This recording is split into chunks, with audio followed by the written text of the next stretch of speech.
In less than a week, these refugees will leave their camp in Thailand bound for Australia. And today, they're getting a lesson in the basics. G'day, mate.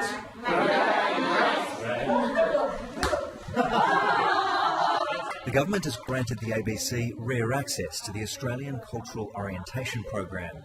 This is a dividend of our strong border protection. We are able to go into camps and take some of the most desperate and most vulnerable people. These are people who could never get the funds and the resources to get on a boat and somehow arrive in Australia. For the refugees, the next 5 days will be a crash course in what to expect in their new home. We were shown a video of a pedestrian crossing with lights and how to get on an escalator, and I thought, wow, that's all new to me. We'll have to study the language and understand the law so we can integrate into Australian society.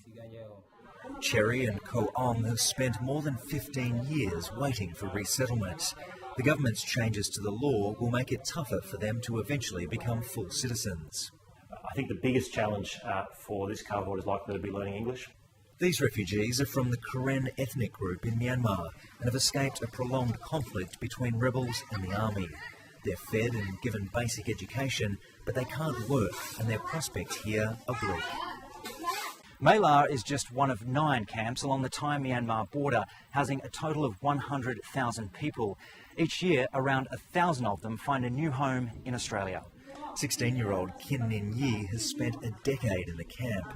She'll miss her friends, but new experiences await in Tasmania.